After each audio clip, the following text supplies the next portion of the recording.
Bienvenue à tous dans cette nouvelle vidéo et on se retrouve pour finir la tier list sur les Pokémon de type eau et évidemment demain une nouvelle semaine démarre et donc un nouveau type sera sélectionné au sort dans ce qu'il nous reste à faire. On avance petit à petit mais il y aura encore pas mal de types à faire évidemment et là on finit avec le type eau, alors on fait tous les Pokémon qu'il nous reste évidemment en essayant de pas aller trop loin dans les détails comme à chaque fois et la classification, enfin les critères sont les mêmes.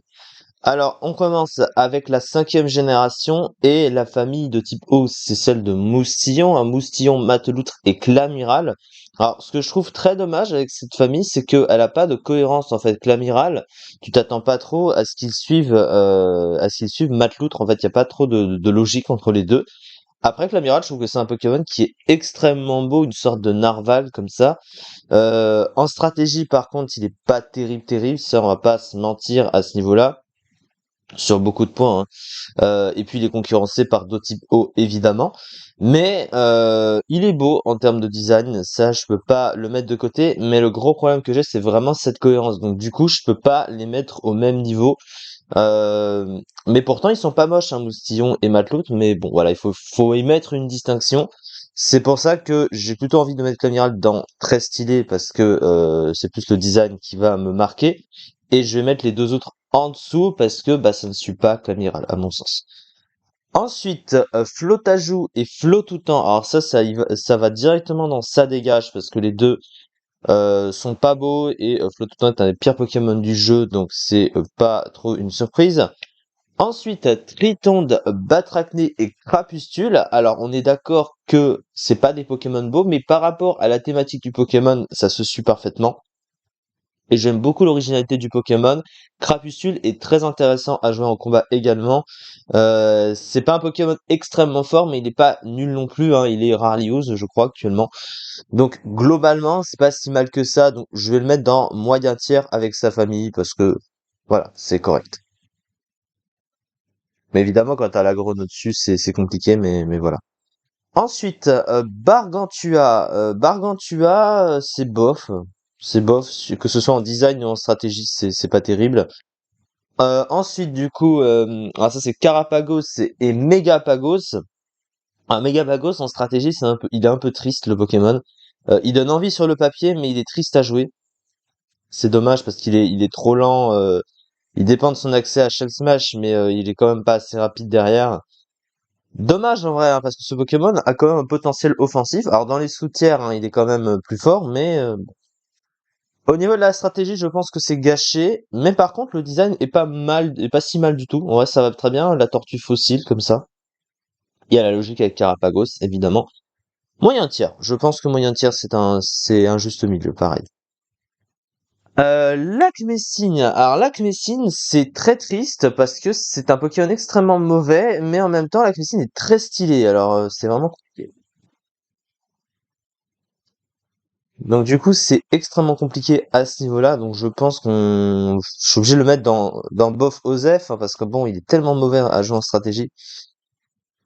Quoique non, on va le mettre dans moyen tiers parce que il est quand même beau, Lac Messi, hein. On peut pas passer à côté. Mais c'est juste un Pokémon qu'on voit jamais parce qu'il est mauvais.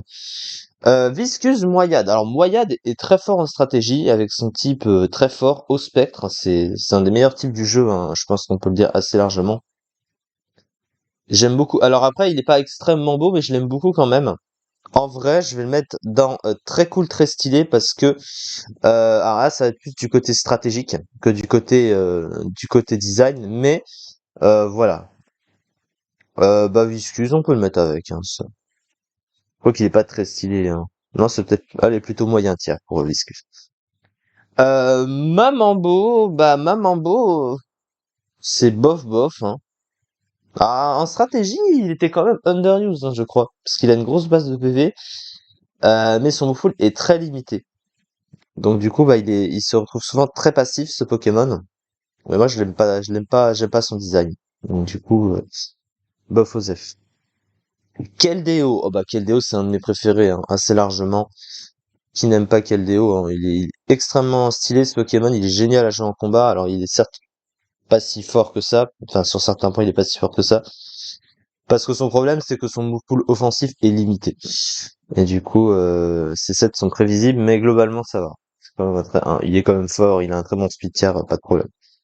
Amphinobi, bon, Amphinobi largement dans mes préférés, avec toute sa famille, hein, c'est presque la famille de starters, enfin une des familles de starters que je préfère dans le jeu, avec celle de Pyrobut, sauf que là on est sur le type O. En tout cas, voilà, Amphinobi est extrêmement fort, il n'y a pas de débat avec Protéin, machin, machin. Opermine, Golgopath. En design, ils sont pas très beaux. Originaux, pardon, mais pas très beaux. En combat, Golgopath est très fort. Donc du coup, moyen tiers, je pense qu'on peut dire assez largement. Opermine, je vais plutôt le mettre dans Bofozet parce que même il ressemble à son évolution, il est quand même pas très beau. Il est quand même pas terrible. Vénalgue bof Osef, parce que Kravarek est moche, Kravarek est moche, voilà, après, donc c'est pas un Pokémon très beau, je trouve. Et je ne m'attire pas vraiment, hein, voilà, tout simplement. Alors ensuite, Flingoust Gamblaste, ouais, bof, je le trouve pas très beau non plus. Les crustacés, non, j'aime pas. Et puis Gamblaste, c'est pas incroyable en combat non plus. Volcanion. Alors Volcanion est extrêmement fort en combat. Et puis c'est un des rares Pokémon qui m'a fait aimer un animé de Pokémon. Donc du coup, j'ai envie de le mettre dans très cool, très stylé. Puis son type est génial. Il a une excellente attaque signature. Non, je vais le mettre dans très cool, très stylé. Ensuite, Oratoria, Otarlet et Otaka. Alors la famille se suit, mais alors Oratoria est quand même extrêmement fort et extrêmement stylé. Donc à ce niveau-là, son type est extrêmement fort, hein. Au effet, c'est très très fort. Mais les deux autres d'en dessous, non, j'aime pas les pré-évolutions. Donc les pré-évolutions vont aller dans le bof aux F. Mais Oratoria est très stylé par contre. Froussardine, Froussardine bof aux F, hein. Je pense qu'il n'y a pas vraiment de débat, hein. Il ressemble à rien, hein. Et puis il est nul. Même sous son autre forme, hein. Sous son autre forme, il a des stats complètement pétés. Mais bon, voilà, hein, c'est pas non plus incroyable. Ensuite, Vorastéry, Prédastéry, les Pokémon sont moches, mais Prédastéry est aussi un Pokémon abusé et cancer à affronter en stratégie, et qu'il est quand même très original sur beaucoup de points. Donc quelque part, on ne peut pas très mal le classer, parce que sinon ce serait pas complètement objectif du côté de la stratégie. Donc du coup, je vais aller dans moyen tiers, voilà, et voilà, comme ça c'est mieux. Quand tu ne sais pas, quand tu n'arrives pas à distinguer l'un de l'autre, tu le mets là.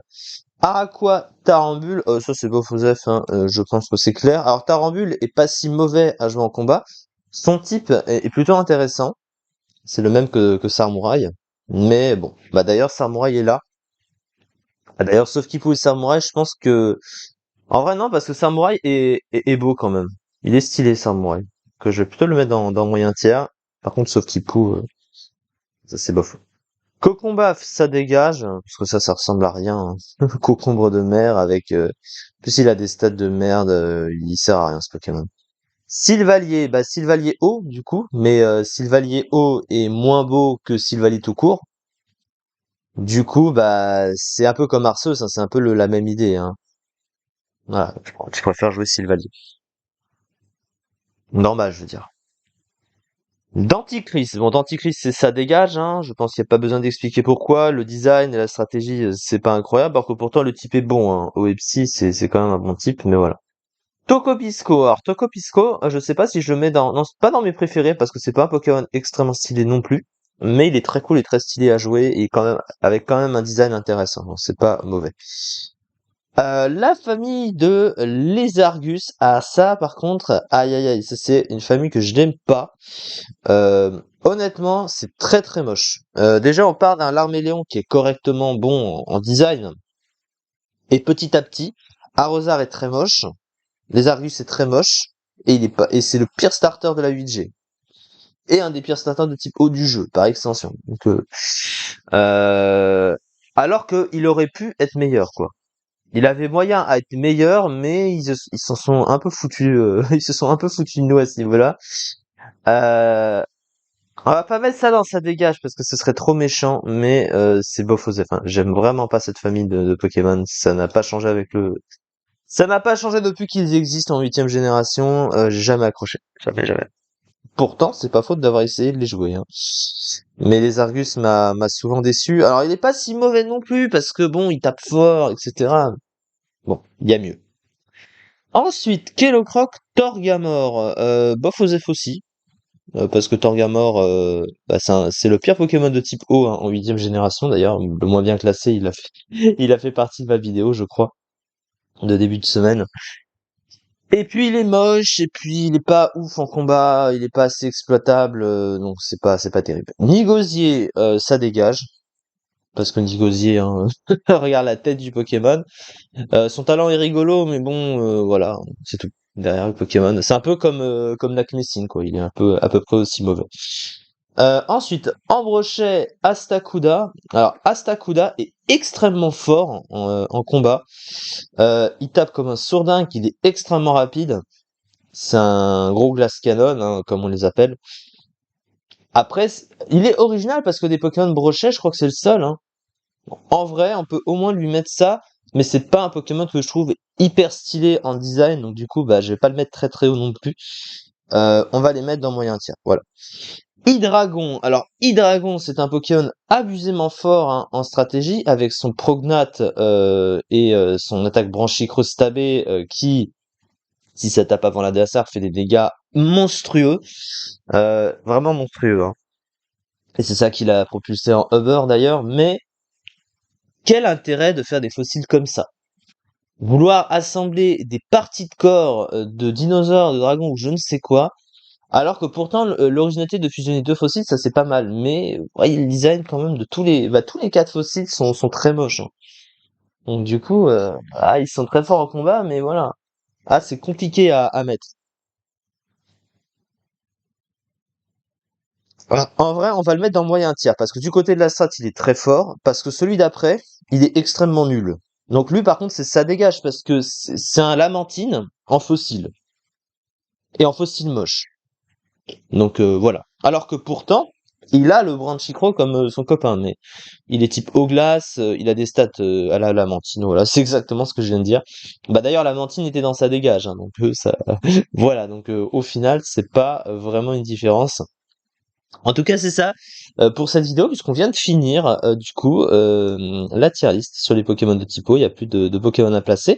Donc voilà, globalement, mon avis assez peu détaillé, mais suffisant, je pense, et ça reste de toute façon que mon avis sur le sujet, et ce sera comme ça à chaque fois que je ferai une tier list, évidemment, puisque chaque tier list représente la personnalité de la personne qui la complète, hein, évidemment. Et du coup, voilà, on se retrouve prochainement pour d'autres tier lists. Il y a la tier list sur les Pokémon de la troisième génération que je finirai également aujourd'hui. Et demain, on passe à un nouveau type. On commencera par les deux vidéos d'analyse, évidemment, et ensuite la tier list, alors qui sera peut-être en moins de parties. Il y aura peut-être pas 5 parties, peut-être 3. Je ne sais pas encore comment je vais m'y prendre, parce que il y aura quelques particularités par rapport à mon planning, mais ça, je ne le sais pas encore. Ce sera dit la semaine prochaine. Merci beaucoup de m'avoir suivi et à très vite pour une prochaine vidéo.